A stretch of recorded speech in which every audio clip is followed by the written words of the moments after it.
सवाल ये है कि when a Wheatstone bridge said to be balance, Wheatstone bridge कब बैलेंस कहलाया जाता है, कब हम उसको बैलेंस कहते हैं?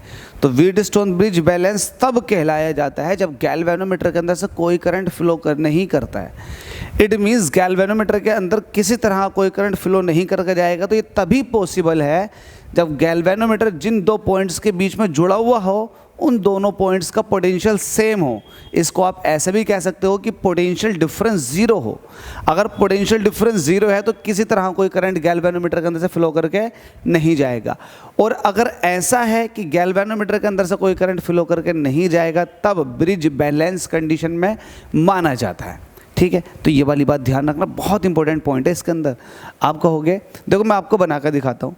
ये आपके पास एक रेजिस्टेंस है, दूसरा रेजिस्टेंस ये आ गया, तीसरा रेजिस्टेंस ये और चौथा ये। इसको P कहो, इसको Q कहो, इसको R कहो, इसको S कहो। ये गैल्वेनोमीटर है। आपने यहाँ से सप्लाई जोड़ रखी है, ठीक है भाई, पॉजिटिव निगेटिव। अगर व्हीटस्टोन ब्रिज बैलेंस कंडीशन में, तो बैलेंस कंडीशन के लिए ये है कि इसके अंदर से कोई करंट पास नहीं होकर जाए, मतलब IG इज इक्वल टू क्या होना चाहिए, 0। तो यहाँ पर लिखो आंसर में for balancing of Wheatstone bridge,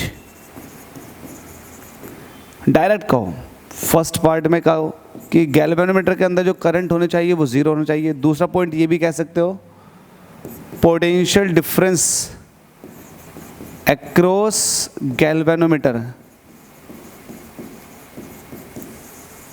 will be 0।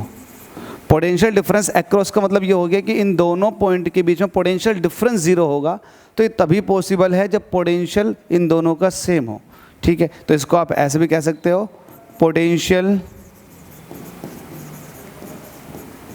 Will be same at two ends of galvanometer. सारे मैं इंपॉर्टेंट पॉइंट्स इसके अंदर लिख रहा हूँ। ठीक है भाई, अगर ब्रिज बैलेंस कंडीशन में है तो जो रेजिस्टेंस हैं, है ना, तो उनका रेशियो सेम होता, P/Q इज इक्वल टू हो जाएगा R/S। वेरी इंपॉर्टेंट भाई, इसके ईच एंड एवरी पॉइंट में बहुत इंपॉर्टेंस छिपी हुई है, बिल्कुल मत छोड़ना, अच्छे से समझना और लिख लो, रट लो, क्योंकि न्यूमेरिकल के अंदर बहुत इस्तेमाल होती है चीज़। अगर आपने न्यूमेरिकल करे हो व्हीटस्टोन ब्रिज के तो आपको नॉलेज होगी इस चीज़ की। Thank you so much.